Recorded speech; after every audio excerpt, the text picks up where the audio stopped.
as I've said to you almost every trip and every solo time, you really accomplished something. A whole day out to minus 25. Who does this stuff? Nobody. Like, you're it. And when you look at the fear thing, like you've had fears every step of the way, every one of us in some way. And I've been scared a few times when kids come back in. I've seen kids come in that door completely unglued and screaming. And I've had situations where at 5:30, I got one kid still not home. 6:30, one kid still not home. I'm nervous about going out in minus 25 for 10 hours alone, away from anybody else, with nothing but myself to rely on. The first solo, I was scared to bits.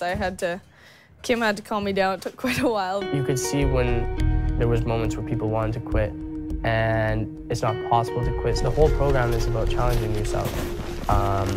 So when you get into a point where you want to quit, when you want to back down and take it easy, I didn't really allow myself to do that.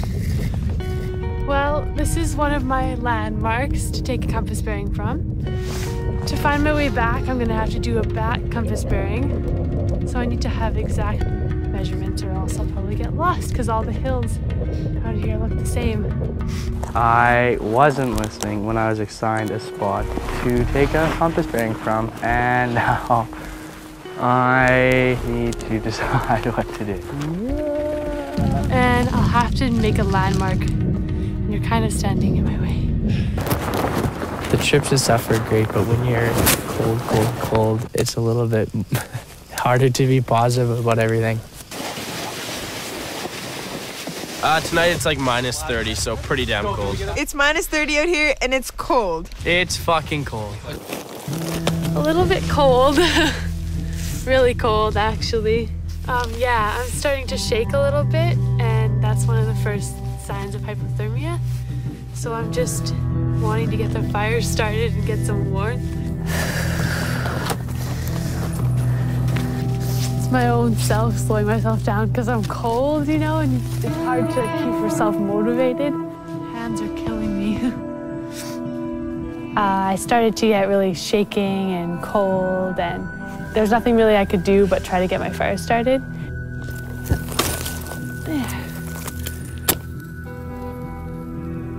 There you go, baby. Come on. You can do it.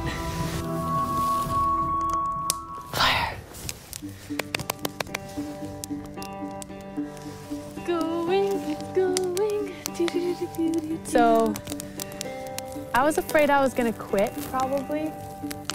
Just be like, I can't do this and go back to regular school. I learned I'm a lot stronger than I thought, and probably a lot of people are. They're just too scared.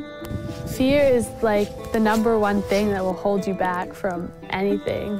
So were you warming up all day? Yes. Yeah. Well, no. That's a lie.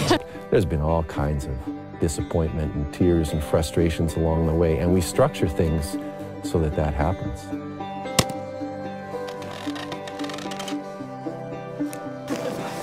What did you think of Chalk and One? I hate it. I think perhaps if I was to generalize, I think the youth of today are under-challenged. You need to give them an opportunity to get out and mess it up and just to screw it up, to make mistakes. Well, I was coming down to this cabin 2 days ago. There was a mattress and a tarp and what looked like a sleeping bag liner, and there was a knife lying on the ground, so I thought, well, damn, that's not the way you treat your gear. And so I thought, all right, I guess the wind could blow it away, or maybe I could help the wind. And like, my stuff was off to the side, in a room, in a bag, and he took that, put everyone else's shit in there, and then he threw that outside, and I come back and everything's like cold.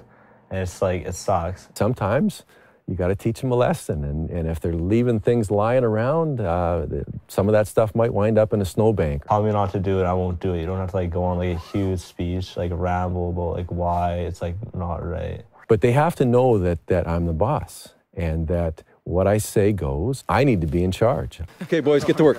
Okay. I don't know, coming into the program, I heard some good things about Kim.